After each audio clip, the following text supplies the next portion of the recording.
Je voudrais dire quelque chose. Il y a quelque chose que tu as abordé qui est très intéressant. Bien souvent, les gens se disent, ils galèrent. Et vous l'avez pointé, c'est quand vous mettez le pied en Occident que le parcours du combattant recommence. Et bien souvent, les gens l'oublient. Dans le parcours migratoire, on oublie ce moment-là. On vous parque. Regardez l'Italie, on vous parque. Et après, il y a les papiers, etc. Vous entrez dans des zones, etc. On a l'habitude d'oublier ça. Mais c'est un traumatisme supplémentaire parce que c'est une déception. Parce que toi, tu pensais que quitter la mer, poser le pied sur le sol, c'est affia. C'est faux. De plus en plus, on en parle maintenant. On n'en parlait pas. On n'en parlait pas. L'autre chose que je voulais dire, et c'est le doyen qui l'a dit, il faut qu'on émigre de nos certitudes et il faut aussi qu'on apprenne à faire un concept que j'ai créé qui s'appelle la théorie de l'entonnoir. Nous pensons, nous les Africains, que notre culture est fastueuse et belle. Il y a du bon comme partout et il y a du mauvais. Le doyen l'a très bien dit.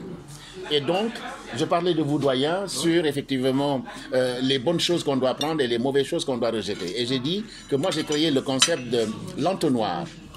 Dans nos traditions, on passe tout au moulinex, à l'entonnoir. Va persister ce qui est essentiel et important.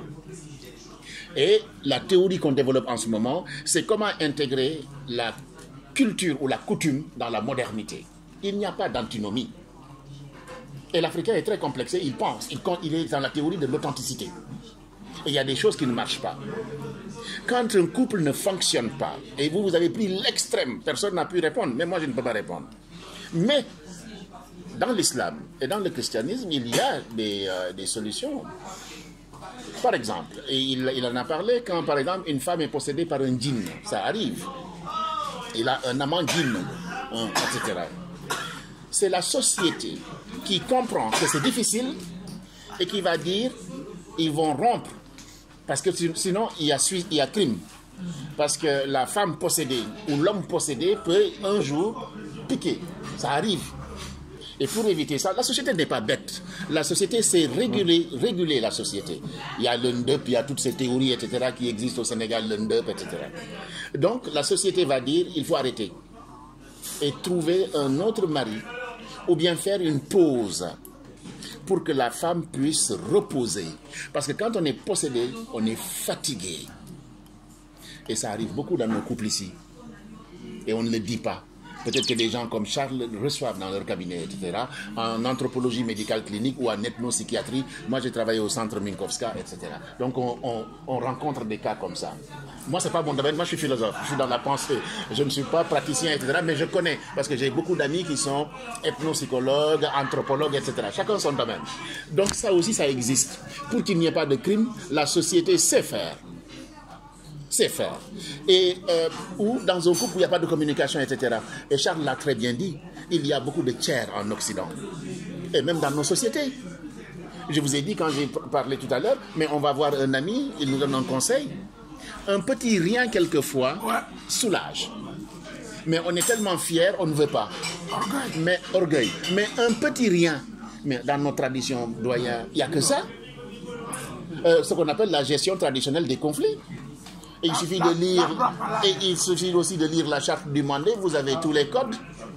Ouais, mais attends, là tu parles de théorie, j'adore la charte, nickel. D'ailleurs, il faudrait qu'on la partage avec nos frères africains qui la connaissent pas forcément, notamment les Africains de l'Ouest qui sont faits au fait de ce texte. Moi, je peux pas. Non. Le mougnou n'est pas systématique. Hein. Mais il y a des familles qui sont dans la pratique. Oui. Moi, je te dis que dans la pratique. Oui, je connais bien. La théorie, normalement, doit rendre justice tout à fait. À la personne qui a été opprimée. Tout à fait. Et doit corriger l'oppresseur. Tout à fait. Que ce soit la femme ou le mari, on est bien d'accord. Mais dans la pratique des réunions de famille africaines, je vous assure qu'on cherche toujours les coups dans la tête de qui? La madame. Il y a jamais vu. Il y a. Où on dit, c'est le monsieur qui est comme ça. Non, mais qui est vraiment des situations mais théâtrales. Il y a beaucoup. On va chercher des alibis au monsieur pour laver son honneur. Là où il n'y a plus rien, il n'y a même plus rien à laver. C'est-à-dire que là c'est fini. Non, on va chercher des arguments pour sauver la personne. Vous avez raison, mais il y a beaucoup d'évolutions. Le mougnou, on le connaît très bien. Et comme je le disais, dans l'entonnoir, ça fait partie des choses qu'il faut évacuer. Je l'ai dit dans mon entame. On ne doit pas utiliser le mougnou. Le mougnou est une trop grande souffrance. Il y a tellement... Vous dites des choses dans le même sens. Oui. Tu parles d'un tiers. Oui. Elle dit juste que certains tiers sont... Tout à fait, j'ai bien entendu. Tout à fait, voilà, c'est ça. Oui, j'ai bien entendu. Tout à fait. Un tiers familial, c'est une question de couple. Tout à fait. Ça va dire à la femme que ta grand-mère était comme ça. Tout à fait. Voilà, c'est ça. On connaît les phrases. Mais maintenant, c'est fini, ça. Ça commence à être terminé. Ça n'a jamais sauvé la femme. Mais je vous assure, si vous allez dans les capitales africaines, il y a beaucoup de mutations sur le couple. Beaucoup de mutations. Il y a ce qu'on appelle la tradition qui est conservatrice. Mais il y a tout un travail à faire. Et il y a Diguenou Bokh, je ne sais pas si vous connaissez ça au Sénégal, ce sont des femmes sénégalaises qui font de la médiation. Mais je vous assure, quand ça ne marche pas, elles disent ça ne marche pas. Les femmes Diguenou Bokh, je ne connaissais pas. C'est Abdoulaye Wade qui a créé ça, Abdoulaye Wade, que je n'aime pas, mais qui a fait ça. Et les femmes vont sur le terrain, planning familial, excision, toutes ces choses-là. Et les violences, parce que la femme ne dit pas tout. S'il y a des violences intrafamiliales, c'est là qu'on en parle. Les souffrances, comment on appelle ça? Vous savez, le sexe, les fistules, vous connaissez ça? Cette maladie, les fistules, etc. La femme, elle a une pieuse... Les fistules, je pense, c'est ça. C'est ça, fistule. D'accord, ok. Vous avez compris. Mais les femmes puent. Ah oui, il y a tout ça. Les femmes puent. Mais qui a fait que la femme pue? Si ce n'est pas les hommes, les phallocrates, qui utilisent le sexe de la femme comme n'importe quoi. Vous comprenez ça? Et donc ça fait partie, on le met dans l'entonnoir, on l'enlève. C'est mon frère qui les soigne à Tambacounda. Et j'y contribue. Parce que tout simplement... Vous avez réussi quelque chose de brillant. Mais il faut que nous tous on le fasse. C'est ce que vous avez dit. Vous interpellez tout le monde pour qu'on le fasse.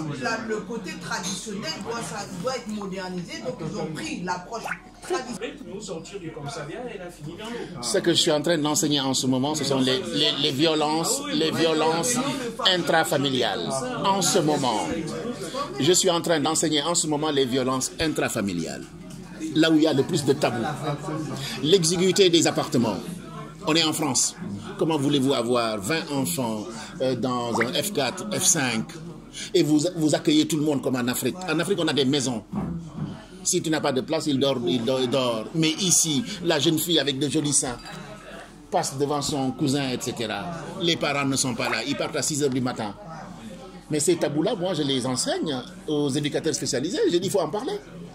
Si vous n'en parlez pas, vous allez avoir que des grossesses indésirées. Et ça vient d'où? De la maison. Généralement, le problème, dans la maison. Ça commence toujours dans la maison. Toujours, à 80%. Combien est-ce que tu nous amènes par